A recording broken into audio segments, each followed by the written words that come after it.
नमस्कार, जय हिंद, जय Bharat and welcome to Dev talks. हमारे साथ हैं lieutenant general DP Pandey sir. पहले तो सर प्रणाम, नमस्कार, वेलकम टू द शो। जय हिंद जय भारत। सर मेरे को आज आपसे मतलब आज दिन की बात कर रहे हैं तो आज सुबह ही अगर देखें हमले हो गए हैं भैया स्ट्रेट्स ऑफ हॉर्मुज में। तो मैन मेरे को याद है आपके साथ हमने लास्ट कॉन्वर्सेशन करी थी, आपने यही बोला था कि यार ये खत्म नहीं हो रहा, ये ऊपर नीचे चलता रहेगा, ऐसे it will keep on, sustained pressure रहेगा यहाँ पर। अब I had the same opinion कि ये खत्म ऐसे तो हो नहीं सकता, बिकॉज़ एग्रीमेंट के अंदर कुछ एग्रीमेंट होनी चाहिए। There some points where you agree, there is no agreement. अब प्रॉब्लम आ रही है वो रूट्स के बारे में, straits of Hormuz, north route, central route, south route. People who are going to the south route, Iran attack करता है, फिर यूएस काउंटर अटैक करता है। So where do you think ये कहाँ जा रहा है? ये ऐसे ही अभी एक चलता रहेगा ऐसे ही 15-20 दिन शांति, फिर धूप, फिर 15-20 दिन शांति, फिर धूप। सो आदि जब ये ईरान के ऊपर यूएस का अटैक हुआ, बहुत लोगों ने इजराइल का नाम दिया है, भाई ये इजराइल के लिए सपोर्ट। ऐसा नहीं था उस टाइम भी, मैं बोल रहा हूँ, अभी भी बोलता हूँ।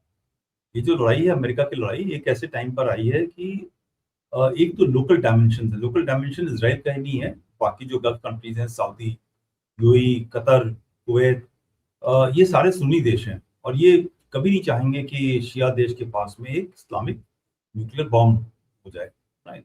तो वो तो एक चल रहा था उनका प्रेशर अमेरिका के ऊपर, भाई कुछ करो।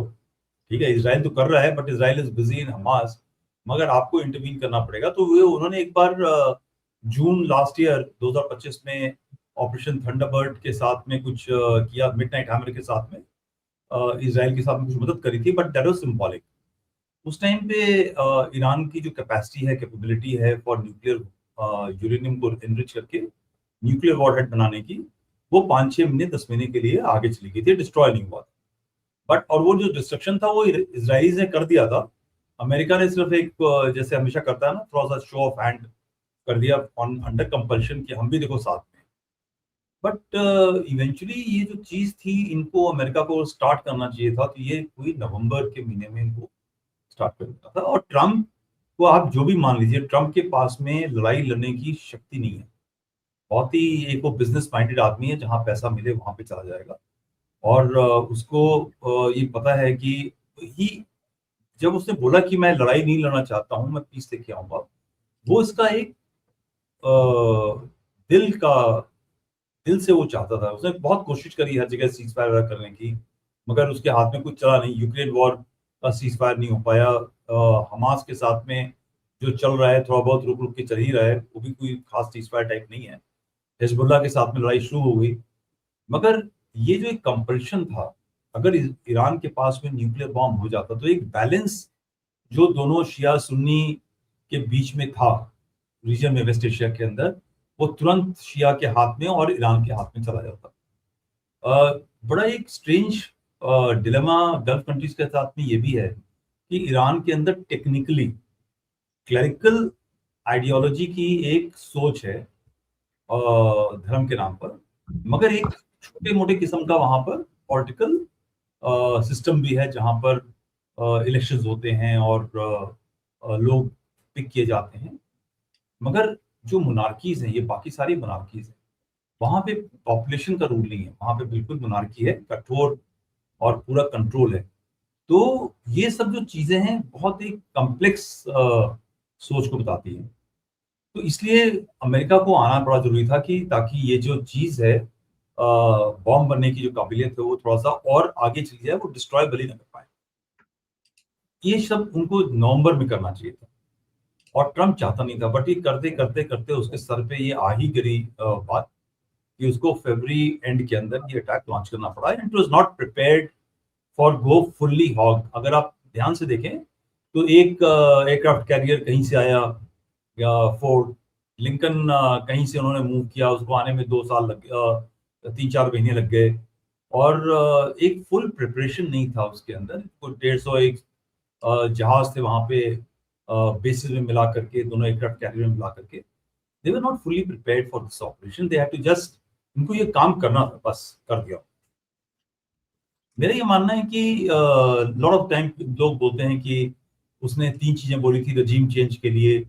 अमेरिकन को ही मालूम है कि रजीम चेंज जो है 4-5 आदमी को मारने से नहीं होता। जब मेरे जैसे रिटायर्ड आदमी को पता है, कोई भी जानता है कि आप एक एस्टैब्लिशमेंट रजीम ईरान, जो कि एक काफी तगड़ा पावर है, सुपर पावर है एक तरीके से उस रीजन का, is single most important part, उसके अंदर अगर आपको डिस्ट्रॉय करना है तो आपको आईआरजीसी को पूरा खत्म करना पड़ेगा, जो कंट्रोल करता है पूरे देश को।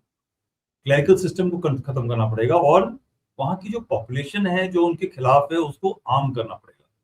तो आर्मिंग हुई नहीं, आईआरजीसी को आप बर्बाद कर नहीं सकते किसी हिसाब से, क्योंकि वो देश छोटा देश थोड़ी है, वो देश पूरा चारों तरफ फैला हुआ है, काफी बड़ा देश है। सो ये सब चीजें मुझे मालूम है कि अमेरिकन स्ट्रेटजी प्लानर्स को पता होगा, मगर उनसे एक गलती ये हुई कि जब 2-3 हफ्ते के अंदर आपने ब्रॉडली मोटे मोटे मिशन अचीव कर दिए थे, यानी कि 30-40 जो टॉप लीडरशिप पे आपने मार दिया, बैलिस्टिक मिसाइल लॉन्चर्स की जो एक क्षमता थी, आपने 30-35% आपने खत्म कर दी। यूरेनियम जहां पे एनरिच था, जो उनका इंफ्रास्ट्रक्चर था, उसको आपने काफी तरह से तहस नहस कर दिया, पूरा डिस्ट्रॉय भले नहीं किया हो। दे शुड सेड कि हमने अपना मिशन अचीव कर लिया है, अभी अगले 1 साल तक ये आगे कुछ काम नहीं कर सकते, हम 1 साल जो है अभी बातचीत के रास्ते पे चलेंगे, and they should have gone back from the region. So there is a time that you have to know how much can you achieve, which I think Americans did not realize it. अगर इनको तीसरी बात ये है कि अगर आपको ये प्लान करना था, तो आपको ये जानना था कि जब सीरिया के अंदर कार्रवाई चल रही थी और आपने कर्ड्स का साथ दिया, राइट, और कर्ड्स की छोटी मोटी डिमांड थी, आपने वो छोटी मोटी जो उनकी डिमांड थी उसको मान करके उनको एम्पावर एनेबल करना था, ताकि जब आपने ईरान में, जैसे हम सेइंग कि ये इनकी मंशा में नहीं था ईरान में अटैक, वरना कोई भी आदमी अगर 5-6 महीने 10 महीने से प्लान कर रहा है तो वो ये कहेगा यार चलो ये छोटा सा इलाका है, कर्ड्स के लिए देश बना दिया। जब सीरिया में आपने आईएसआईएस को यूज किया, जो अल-शरा ग्रुप है उसको इस्तेमाल करके सीरिया की जो लीडरशिप को आपने गिराया, उस टाइम पे एक छोटा मोटा स्पेस, सेक्युलर स्पेस आप बना सकते थे कर्ड्स के लिए, यजीदीज के लिए, और not a easy job, but surely अगर आपको जमीन के ऊपर मदद चाहिए, only people who could have help them on ground with curds, ठीक है, और वो उन्होंने उनको धोखा दे दिया। तो ये सब जो चीजें हैं ये एक लॉन्ग टर्म प्लानिंग वाली नहीं थी, और ये जो लड़ाई है, जब आप सीज फायर पे जाते हैं ना, तो आमतौर पे क्या होता है, एक देश जमीन पे आ जाता है, ठीक है, और दूसरा देश जब डिक्टेट करता है तो नीचे वाले को मानना पड़ता है। यहाँ पर ईरानियंस को पता है कि अमेरिकन के पास में पेशेंस नहीं है, उनका मिड टर्म इलेक्शन है, फिर एक इलेक्शन आ जाएगा, हर 2 साल में इलेक्शन है, उनके पास भी पैसे की कमी है, आज इकोनॉमी की कमी है। फिर दूसरी तरफ देखो, ट्रंप ने अगर ईरान में जाना था, जैसे बाकी जगह पे गया, वो झूठ बोल के गए अमेरिकन, इराक में WMD नहीं था, वहां पे चले गए, तालिबान में चले गए, मगर फिर भी नेटो एक साथ चलता था, एक कोलिशन ऑफ विलिंग होता था। ट्रंप ने पहले 6 महीने के अंदर जो कोलिशन ऑफ विलिंग था, जो उसके पार्टनर हो सकते थे, ब्रिटेन, यूके, अपना फ्रांस, इटली, सभी देशों को उसने एक साइड में किनारे कर दिया। उनकी कितनी बेइज्जती हुई लीडरशिप की, बातचीत करने का तरीका, टैरिफ के बारे में बात करना। सो ही एक्चुअली आइसोलेटेड एवरीबडी। किसके साथ उसने दोस्ती बनाई? सीरिया के अल-शरा के साथ में, अहमद अल-शरा के साथ में, पाकिस्तान के साथ में दोस्ती बना ली। उसने उन सबके साथ में दोस्ती बनाई जो एक्चुअली उनके कभी हो नहीं सकते, और जो उनके थे उसको उसने अलग कर दिया। So again a long term misalignment and ill planning. दूसरा, जब आप अटैक में जा रहे हो तो गल्फ नेशंस को आपको बता रहे हैं तो कम से कम उनको साथ भी लेना चाहिए था। ये भी यकीन करना था कि उनकी जगह से जो फाइटर एयरक्राफ्ट हैं, जो बेसिस हैं, उनका इस्तेमाल ना हो, क्योंकि फिर आपने ईरान को मौका दिया ना उसको अटैक करने के लिए। When you are going to use a Saudi air base to carry out attack on Iran, Iran is fully justified to attack on Saudi soil. और ये कहना कि नहीं वो तो जो सऊदी cannot say और कुवैत cannot say कि ये छोटा सा बेस है, आप उसी बेस पे अटैक करो, ठीक है, हमको छोड़ दो, ऐसा नहीं होता है। अगर आप दुश्मन के साथ में हैं तो आप दुश्मन के साथ में हैं और आपको भी हिट करेंगे। सो ईरान वाज स्मार्ट, राइट, उन्होंने अपनी परसिवियरेंस, अपनी प्लानिंग, और वो 4-5 डिकेड से इस चीज को देख रहा था। अभी आप ये देखिए, हालत ये है कि टुडे ईरान में भी destroyed in terms of military capabilities, navy is संग, सब कुछ है, but on moral stand point और हर तरीके से वो जो इस्लामिक कंट्रीज हैं, even in the western part through communist की तरफ से, सब जगह पे उनका बोलबाला है उनकी। अभी खामनी की जो ये पूरी बरियल सेरेमनी हो रही है, जो पूरा फ्यूनरल का कार्रवाई हो रही है, उसके अंदर अमेरिकन लेफ्टिस्ट इन्फ्लुएंसर्स आकर के डेट टू अमेरिका की बातें कर रहे हैं। तो they have lost, Americans have lost their moral ground by going on the tariff war, by NATO को अलग करना, जो सही देश हैं उनके साथ में एंगेज नहीं करना, कई गलत डिसीजन किए। तो ये जो चीज है अभी तकरीबन पैरिटी के ऊपर है, ठीक है। हार्मोन्स को वो पूरा कंट्रोल नहीं कर सकते। ये सिर्फ जो आप कहते हो ना, lot of time people talk in India, technology के साथ में मिसाइल्स होनी चाहिए, ये होना चाहिए, ग्राउंड फोर्सेस की जरूरत नहीं है, आर्मी का क्या करना, इन्फेंट्री की क्या जरूरत है। आप एक को दूसरे के ऊपर नहीं कर सकते, आज की तारीख में दोनों की जरूरत है। तो प्रिसीजन मिसाइल से इस्तेमाल करके अगर जीत होती तो यूक्रेन ने रशिया के ऊपर कब की जीत हासिल कर ली होती, क्योंकि वो तो पूरा प्रिसीजन मिसाइल यूज कर रहे हैं, ड्रोन यूज कर रहे हैं। Iran can always win any war with anybody, but it is not easy. You require जमीन के ऊपर आकर के ऐसे करके लड़ने की भी जरूरत होती है, उसके लिए मादा चाहिए होता है, उसके लिए तैयारी होनी चाहिए। तो जब तक ये बैलेंस रहेगा तब तक ये लड़ाई चलती रहेगी, और अमेरिका को एक्चुअली में इतना झुकना पड़ेगा इवेंचुअली, या तो जमीन पे आए, वो कुछ करे अंदर से कू वगैरह, वरना they will have to keep on bending. Now once you have bend, इस पूरे उसके अंदर ट्रम्प कुछ भी अंग्रेजी बोलता रहे कि Iranians want the deal very badly, publicly सबको मालूम है कि Trump wants the deal badly. Iranians, हम पहले भी भूखे थे, फिर भी हमारे पास मिसाइल बन गई, ड्रोन बन गई, मॉडर्न टेक्नोलॉजी हो गई, हमने सब कुछ कर लिया, तुम्हारे को ठेंगा दिखा दिया। We will keep on doing what we have to do, हम घास खाएंगे बट तुमको आगे नहीं आने देंगे। So they are and they don't care. See when a regime is there और आप नेशनलिस्ट हो जाते हो अपने देश के बारे में, अपने धर्म के बारे में, तो आप जनता की भूख को नहीं देखते, ठीक है। आप पाकिस्तान में देख लो ना, जनता की भूख थोड़ी देखी जा रही है, धर्म की भूख देखी जा रही है। So that is what is Iran. Iran will continue, ये जो हार्मोन्स की प्रॉब्लम है उसको रखेगा, उसके पास बड़ा तगड़ा ऑल्टरनेटिव न्यूक्लियर बॉम्ब है हार्मोन्स के नाम, ठीक है। उसको न्यूक्लियर बॉम्ब की जरूरत ही नहीं है। हार्मोन्स में करते रहो टाइट, पूरी दुनिया को दर्द होता है, अमेरिका को तो हो चाहे नहीं। तो ये चलेगा। वही है सर, देयर इज इसमें कोई अभी जब तक ये कोई, और अभी तो ईरान भी कोई मतलब वो भी रॉकेट साइंटिस्ट है सर। रॉकेट साइंटिस्ट ऐसा है, उसने उठा के कतर के शिप को ही ठोक दिया कल रात को। तो, नहीं वो ठीक है। कतर देखो, I have got no love lost for Qatar. नहीं, not that, I mean just I am saying that because Qatar is the main negotiator यार, तुम नेगोशिएटर की शिप को ही ठोक रहे हो। देखो ऐसा है ना, जो आईआरजीसी है उसके आइडियाज बड़े क्लियर है। आज की तारीख में उसका कोई दोस्त नहीं। एक शिप ठोका है तो कतर ने और पैसे दे देने हैं, चल भैया अगली बार जाने दे, मेरे $2 बिलियन और डॉलर दे दो। They are and please understand, Qatar may be supporting Hezbollah, giving full support to Hamas, ठीक है। कतर ने पूरा ईरान का जो पैसा है वो लगाया, होता ना बैक चैनल, ब्लैक मनी को जो फंडिंग होती है कतर करता है पूरा, ठीक है। वो अपना बिजनेस मॉडल देख रहा है। वो भी कतर जो है धर्म नहीं देखता।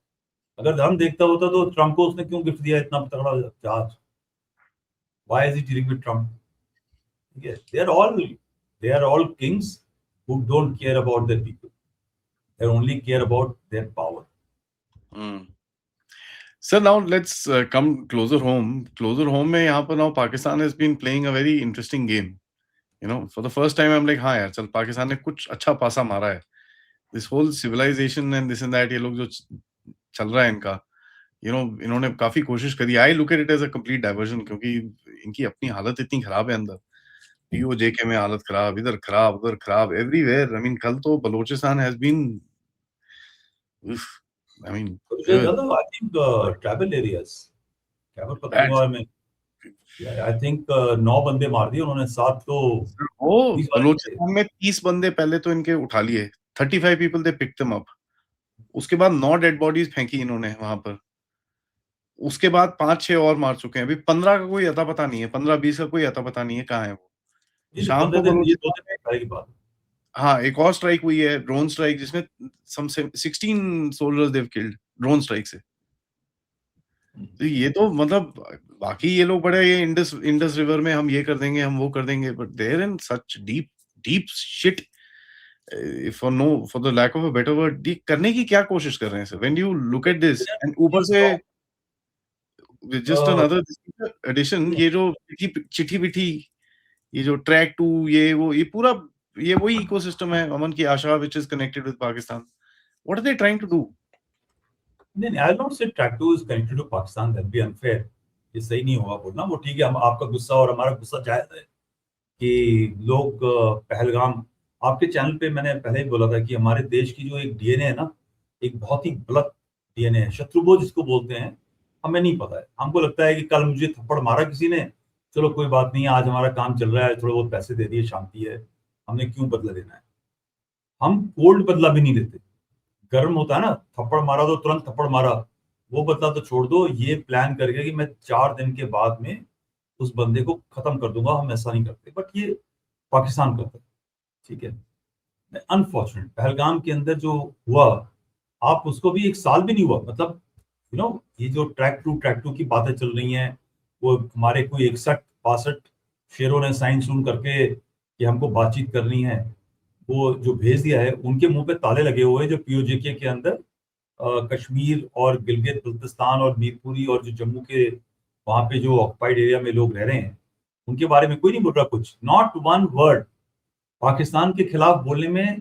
जितने ये खालिस्तानी हैं, अमन की आशा वाले बंदे हैं, और सो कॉल्ड कहते हैं हमको वी आर टोटली डिफरेंट, मुंह पे ऐसा ताला मर जाता है कि हिंदू लड़कियों को उठा लो, क्रिश्चियन लड़कियों को उठा लो, सिख लड़कियों को उठा लो, कन्वर्जन कर दो, सब मुंह पे ताला पड़ जाता है, बोल नहीं पाते, पता नहीं क्या है, क्यों डरते हैं, क्यों इनकी ऐसी तैसी हो जाती है, कितना पैसा इनको मिलता है हमारे खिलाफ, देश के खिलाफ में बोलने में या जाने में, आई डोंट नो क्या चक्कर है। But anyway that's beside, I will come to the strategic communication part. ठीक है, हमारे देश की जो जो भी गवर्नमेंट स्ट्रक्चर है, ठीक है, मैं पॉलिटिकल गवर्नमेंट की बात नहीं बोलूंगा, बिकॉज पॉलिटिशियंस तो आते हैं जाते हैं, मगर एक हमारा एक गवर्नमेंटल स्ट्रक्चर है जिसमें army, navy, air force, ministry of internal, INB, कहते हैं ब्यूरोक्रेसी, एमईए, हिस्ट्री, कहते हैं education department, they are all part of this government pyramid जो बनता है, जो इवेंचुअली जो पॉलिटिकल पार्टी आती है पावर में, वो फिर उसको डायरेक्ट करती है क्या करना है क्या नहीं करना है। एक जो स्ट्रेटेजिक कम्युनिकेशन होता है ना, सबसे कम पैसा इसमें लगता है, सबसे कम पैसा लगता है। आपको 50-60 जर्नलिस्ट, चिट्ठी, पेपर, आर्टिकल लिखने वाले चाहिए विदेशों में, पैसा दो, खरीदो। हमारे हमारे खरीदे हुए, हमारे कितने सारे फौजी भी हैं ऐसे जो हमारे ही खिलाफ लिखे जा रहे हैं दबा करके। ठीक है, सो कॉल्ड ना फौजी, तो खून खोलना चाहिए अपने देश के लिए, तो कोई बैठा हुआ है, कोई यूके में बैठा हुआ है, कोई कहीं बैठा हुआ है और लिख रहे हैं हमारे खिलाफ। You don't like the government, right about the government, don't write about the, you don't like the political party, right about the political party, मगर देश का नुकसान मत करो।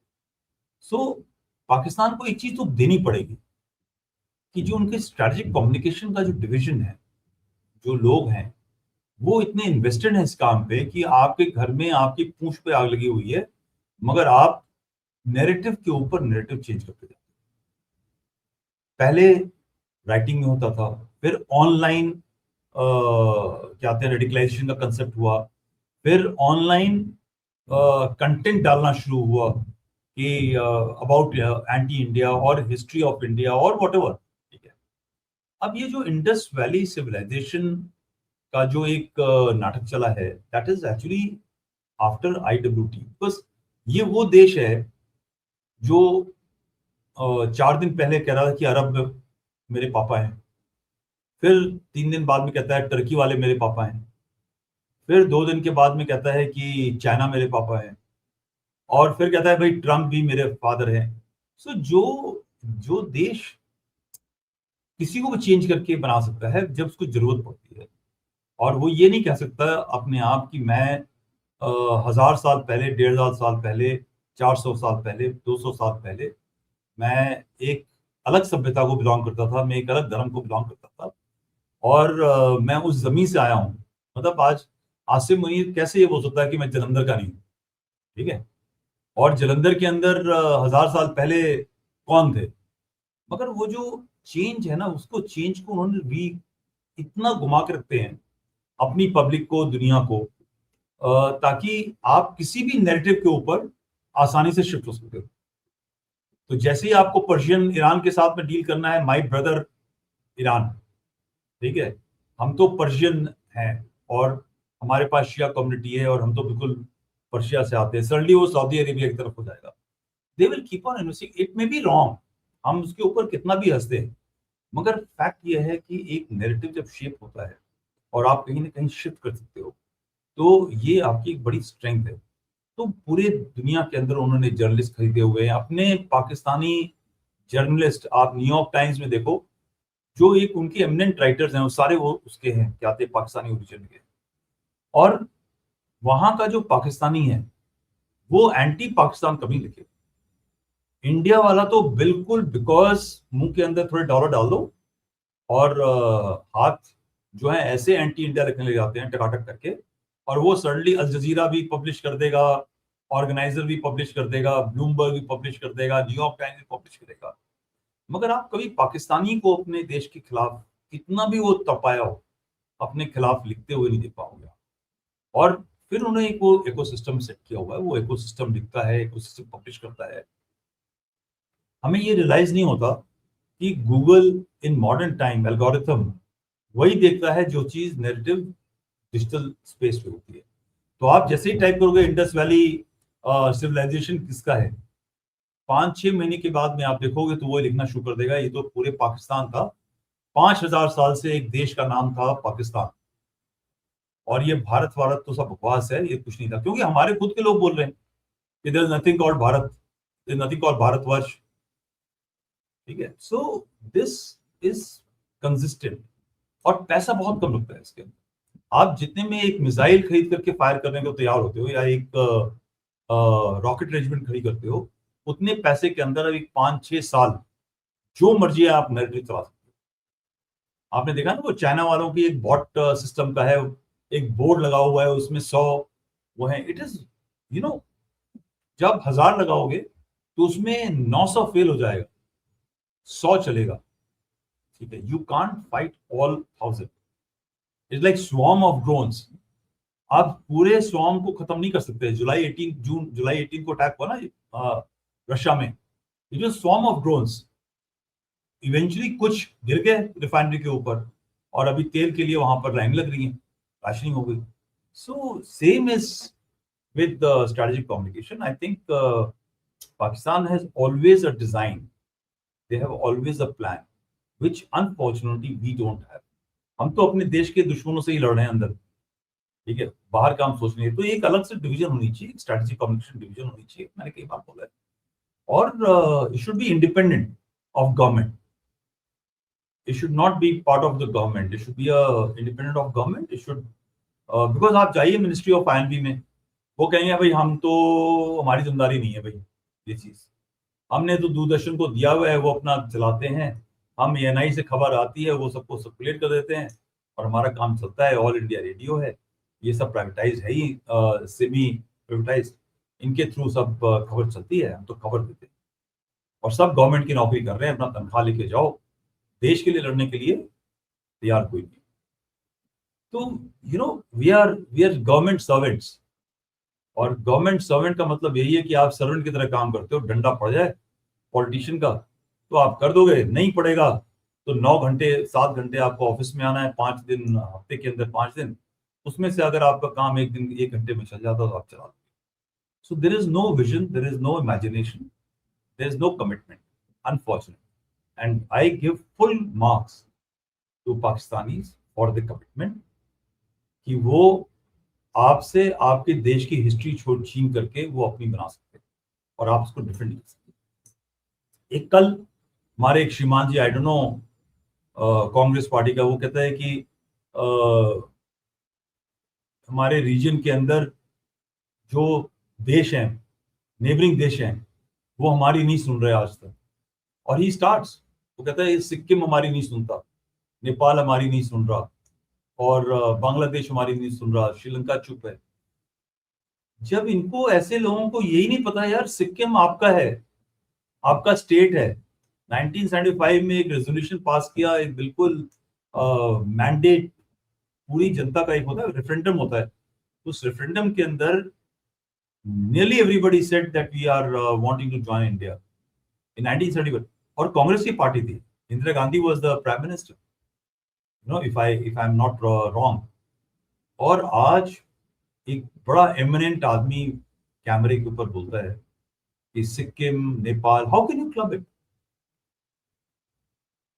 सो now when you give this masala, तो नेचुरली जो सिक्किम का सिविलियन है, कह यार भारत में तो जानते ही नहीं हमको कि हम उनके। You are creating conditions for challenges within your own country. एक कल कोई ट्वीट देखा मैंने, वो कहता है आजाद कश्मीर। आपको पता ही नहीं है क्या बोलना है। So while strategic communication division of Pakistan who is doing awesome job, हमारे खुद के लोग, नेता, people are making mockery of our own country's history. वो तो बड़ा, दैट इज कंडेमनेबल। तो anyways, I mean it's such अ,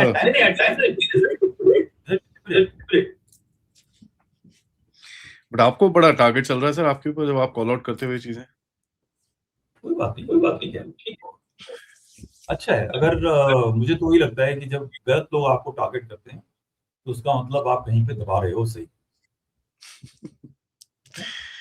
मतलब जबरदस्त टारगेटिंग। मैं बोला यार सर अंदर फोकस है आजकल, चलो कोई बात नहीं sir. But you know when you look eight ये जो पाकिस्तान को अगर आप देखें थोड़ा सा, देर आई जब मैं मीन, वर्दी में था ना, जब हमारे ऊपर फायरिंग होती थी, ठीक है, तो आप डक थोड़ी मारते हो, आप फायर करते हो, ठीक है। और जस्ट बिकॉज आपके ऊपर फायरिंग होगी, आप ये नहीं कहते कि मैं फायर नहीं करूंगा।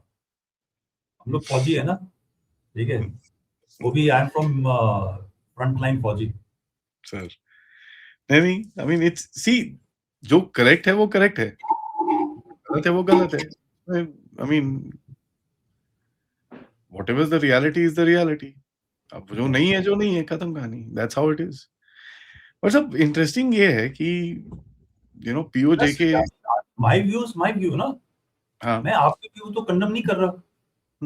And I thought we are living in democracy. We are not living in नहीं सर, वो some. वापस Yeah, I'm not living in Britain ना, यूके में थोड़ी रह रहा हूँ कि मैंने कोई ट्वीट किया और मेरे को जेल हो जाएगी। ठीक, हाँ, मैं तो भारत में रह रहा हूँ यार। भारत के अंदर पूरी डेमोक्रेसी है। लोग सिक्किम को विदेशी बना करके रह सकते हैं। अपने देश, अपने देश की आर्मी को जो लड़ रही है उसको गाली गलौज करके, उसके ऊपर शक करके कर सकते हैं। यार मैं अपने सोच को नहीं ट्वीट कर सकता।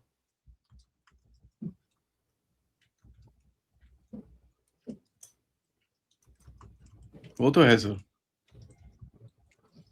यू नो एक व्हेन यू सी ये जो मतलब जैसे ये sir, I mean you are absolutely correct. हमारा तो स्ट्रेटेजिक कम्युनिकेशन तो मैं बोलता हूँ जो भी है, बट एज अ कंट्री, ये जो भी country whatever you want to call it, Pakistan एक इंडस वैली, दिस दैट ये वो, भाई आपके 4 स्टेट तो उड़े हुए हैं sir, and people can see it now. International organisation, अब बीबीसी स्टार्टेड रिपोर्टिंग कि भाई ये तो बलूचिस्तान में तो बैंड बजी हुई है इनकी। पीओजेके के बारे में बता रहे हैं भाई इन्होंने ब्लॉकेड कर रखा है, ये कर रखा है, वो कर रखा है। ये सब के ऊपर तब नजर आएगी एक बार जब ये थोड़ा सा जो गिफ्ट दिया हुआ है और ये नोबेल प्राइज के बारे में जो बोला हुआ है, ये सब जो लालच है ट्रम्प का ना, जब उसका भूत उतरेगा। जाएगा। हाँ, जब ये सर से पानी उतर जाएगा तब, बिकॉज ये सब कंट्रोल होता है ना, एक डीप स्टेट है, वो कंट्रोल करता है नैरेटिव को। They will start talking a little bit after some time. अभी ये थोड़ा सा एक हनीमून पीरियड चल रहा है, पर ठीक है, दैट्स ऑलराइट।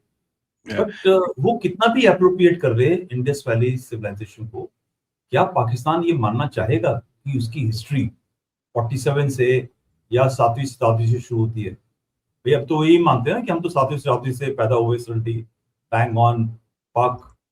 क्या बोला था आसिम मुनीर ने कि धर्म के नाम पे क्रिएट किया हुआ पहला देश है, ठीक है, बाकी देश तो पहले से थे, ये तो धर्म के नाम पे क्रिएट किया गया है। तो क्या ये मानना चाहेगा पब्लिकली, ओपनली, कि उसके फादर मदर किसी और धर्म के थे? क्या ये पूरे लोग ये मानना चाहेंगे कि हमको डंडे के ऊपर, तलवार की नोक के ऊपर कन्वर्ट किया गया? ये थोड़ा-सा बड़ा कॉन्फ्लिक्टिंग है, ठीक है? क्योंकि अगर आप ये बोलना शुरू करोगे ना, तो जिस पॉपुलेशन को आपने एक नैरेटिव सिर्फ 47 से पढ़ा रखा था, उसके सामने जाकर के बोलने में उन्होंने, बिकॉज़ क्या है कि आपने एक दिमाग खराब किया हुआ है अपने लोगों का, और they don't want to see history beyond 47 और बियॉन्ड 7th सेंचुरी। उनको लगता है कि दुनिया बस एक मैजिक से पाकिस्तान एक दिन शुरू हुआ था।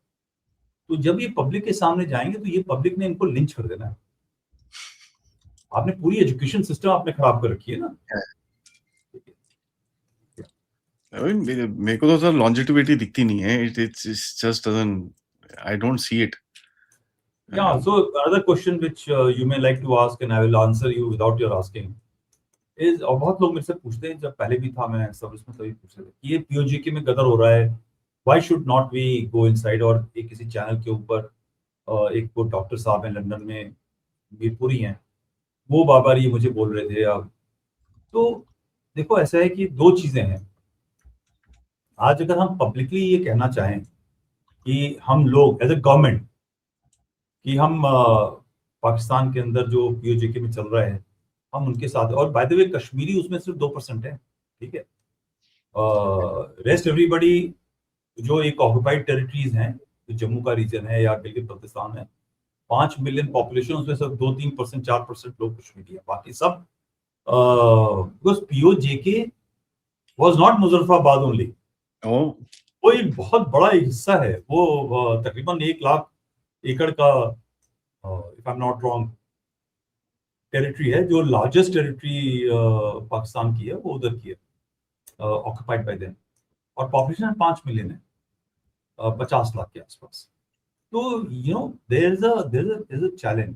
अगर ये हमने बोलना शुरू किया एज ए गवर्नमेंट, तो इनको इन्होंने कर देना भाई तुम टेररिस्ट हो, और वैसे ही इनकी जान दे रखी है, इनको लोग उठा उठा के मिसिंग किए जा रहे हैं, ये इनके ऊपर गनशिप चला करके इनको खत्म कर देंगे, ब्रुटैलिटी हो जाएगी। तो एक्चुअली में अगर हम इनको अपना मानते हैं, तो हमें एज ए गवर्नमेंट इसके बारे में चुप करना चाहिए। किसको बोलना चाहिए? बोलना चाहिए महबूबा मुफ्ती को कि हमारे भाइयों के साथ, बहनों के साथ वहां ये हो रहा है।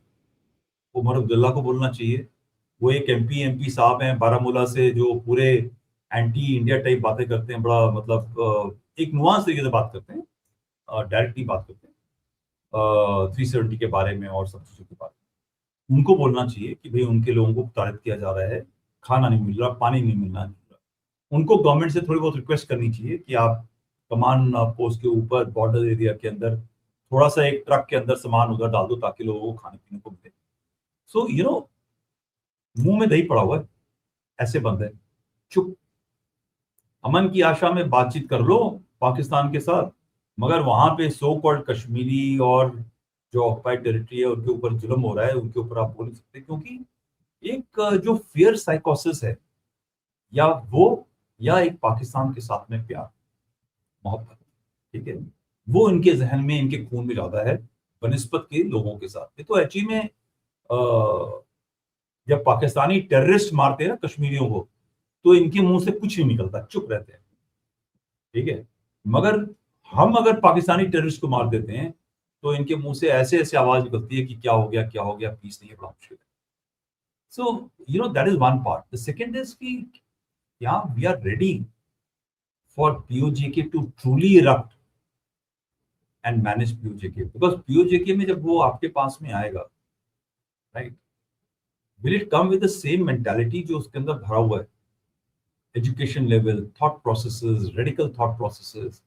बच्चे वहां पे जो यूथ है, आपको पता होना चाहिए कि 25 million children, 10% of the population in Pakistan, और मेजॉरिटी जो है इधर है, वो स्कूल में नहीं जाती है, आप ये जब लोग आएंगे तो हमारे पास, हमारी स्टेट के पास में कितनी ताकत है कि आप इन सब चीजों को मैनेज कर सकते हो. So are there plans, we have to think about all things. And while I am not in the government और I am not part of any organisation, तो ये इतना आसान नहीं है चीजें बोलना करना. और ये जो चल रहा है वहां पे उसका एक अल्टीमेट क्या एम है वो भी देखने वाली बात. So I think I can't hear you. Sorry, I'm saying it's gone beyond normal control. It's Let's quite, see, let's see. I don't know. I mean, it's very difficult for me to see them coming back. जिस direction में ये लोग जा चुके हैं ना, pretty nasty, whatever said and done. So let me just go towards the other side. You've got China. बड़े time से चाइना बड़ा खुश रहता है, चुपचाप रहता है, खुश रहता है, ये करता है, वो करता है. But it keeps, you know, nagging. And I think India has also learned the lesson कि चाइना के साथ एक आपको डेटरेंस बना के रखना पड़ेगा. तो अभी जो लेटेस्ट मूव्स हैं इंडियन ओशन के अंदर, ब्रह्मोस, यू नो, कल बात जो इंडोनेशिया की सबांग और इसकी हुई है, which is a major thing. I mean straits of Malacca के एकदम माउथ पे बैठे हो आप. ये this is now basically telling China, यार calm down, we got leverages as well. Is it something like that? Because you're trying to balance out some sort of a equation with him where you can sit down and talk and say, yeah, let's sort out our issues. लड़ना तो ना मुझे है ना तुझे है. Let's sit down and sort this out. या What आदि do you ये ना जो आप लाइन हो? एको हो रहा है तुम्हारी आवाज ना, मेरी आवाज से. ये जो आप लाइन बोल रहे हो ना कि लड़ना उड़ना तो नहीं है, ये जो लाइन है ये हमारी ब्यूरोक्रेसी और जो पॉलिटिकल स्टैब्लिशमेंट है, और political establishment across political, I am not saying only Congress और something, even our present dispensation, जब इनके दिमाग में चलता है ना तो सबको लगता है यार क्या जरूरत है फौज की. ठीक है, तो या बिकॉज ये बड़ा डेंजरस लाइन है. That और is a very lot of dangerous thing. Yeah, हाँ, I take lot it of back, sir. I have heard even senior leadership of political, military and bureaucratic कि लड़ाई तो हम होने नहीं देंगे, लड़ाई होगी नहीं. ये याद रखना कि ये जब तक 8 फीट का 8 वो जो पुलिस वाला होता है ना, जब वो खाली हाथ होता है तो लोग उसके ऊपर हावी हो जाते हैं. बट जो उसके हाथ में 8 फीट का लठ होता है, ठीक है, तब वो लोग उससे थोड़ा सा दूर रहते हैं और पुलिस वाले की इज्जत करते हैं. आपकी इज्जत तभी तक है जब तक आपकी जो आर्म फोर्सेस हैं वो तैयार हैं, सुरक्षित हैं, तगड़ी हैं. मगर हम जब ये लाइन बोलते हैं तो हमारा जो पॉलिटिकल सिस्टम है और ब्यूरोक्रेटिक सिस्टम है वो कहता है यार छोड़ो, अगले साल देख लेंगे. और जब अगला साल आता है तो फिर अगले से अगले साल देखेंगे. और ये चलते चलते 10 साल के अंदर क्या होता है कि आप, जैसे अभी हम चाइना से कम 2 डिकेड पीछे हैं, ठीक है, टेक्नोलॉजी के मामले में, इक्विपमेंट के मामले में. उसके बाद अगर 700 लॉन्ग डिस्टेंस की मिसाइल हैं तो हमारे पास 100 होंगी. That's a comparative analysis. We are not very, हम उनके बराबर नहीं है, हमें उनके बराबर होने की जरूरत नहीं है वैसे, ठीक है. बट इतनी कैपेसिटी होनी चाहिए कि चाइना जब आपकी तरफ देखे तो 10 बार सोचे कि यार हम इसके साथ में पंगा नहीं लेंगे, अगर हमने लिया तो हमें भी नुकसान उठाना पड़ेगा. ठीक है, so let's not take a panga. हम डिप्लोमेटिक, इकोनॉमिक और ऊंची ऊंची दाएं बाएं बात करके हम पाकिस्तान को अपना प्रॉक्सी बना के काम चला सकते हैं. ठीक है, so this is very important. Never ever कभी भी आप बात करते हो ये नहीं बोलना है, वरना हमारी जो ये because you know everybody looking कि डाइवर्ट दिस वैल्यूएबल फंड और सबको फ्री में खाना खिला दो या कुछ कर दो ताकि फौज तो ठीक है हम कल तैयार कर लेंगे. नहीं, फौज को तैयार करने में बहुत समय लगता है.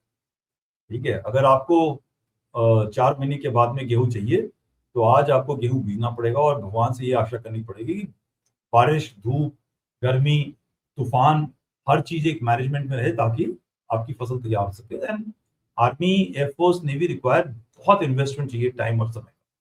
Never ever disregard.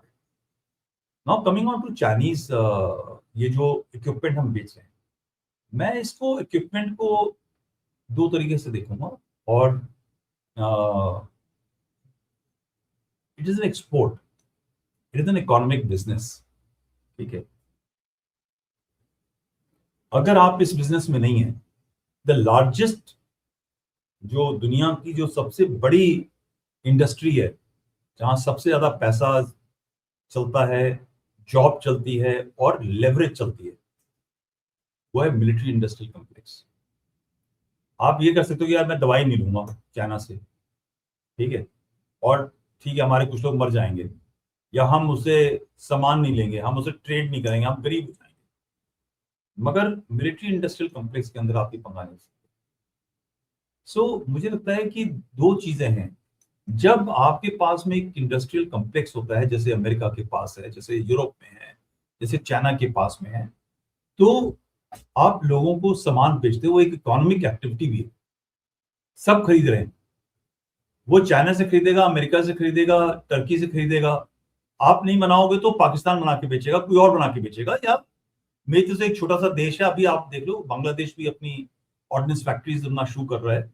सो हर एक आदमी इस सबको उसको जरूरत है अपने रीजन में अपनी फौज को तैयार करने के लिए।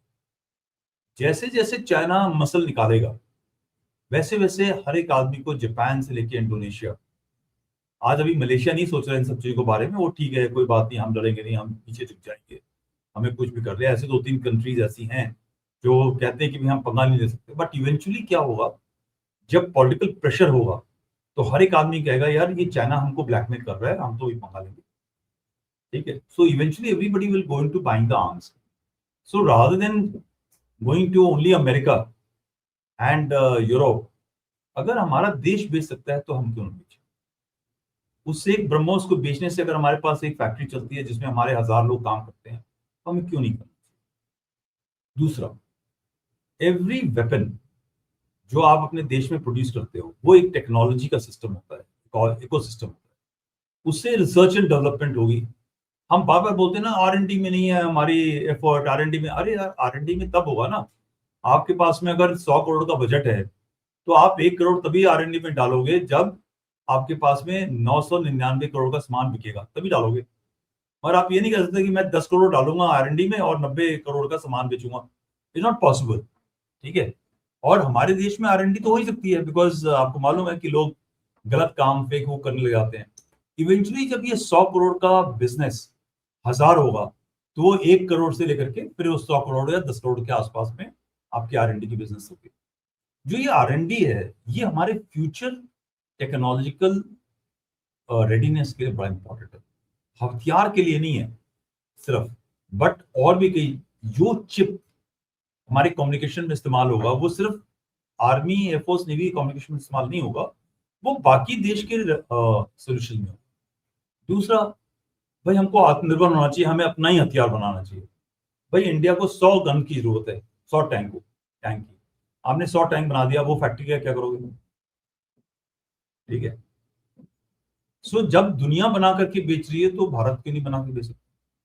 सारे लगे हैं कि भाई हमारा एमका नहीं चल रहा, हमारे पास बड़ी प्रॉब्लम है। अरे यार तुमने अभी डाला है, बोइंग और एयरबस और ये जो बाकी देश के बड़े टॉप इंजन मैन्युफैक्चरर्स हैं, जो मैंने अपना जी वगैरह, वो आज से नहीं चला रहे, वो 100 साल से, जब एयरक्राफ्ट बनना शुरू किया था, विल्सन ने शुरू किया था, विल्सन ब्रदर्स से आई थिंक, ठीक है, जब उन्होंने विल्बर और Wilson, whichever, Wilbur right sir, Wright brothers, हाँ विल्बर राइट ब्रदर्स, ठीक है। सो जब ये राइट ब्रदर्स आए थे तब से इनकी जो इंजीनियरिंग चल रही है।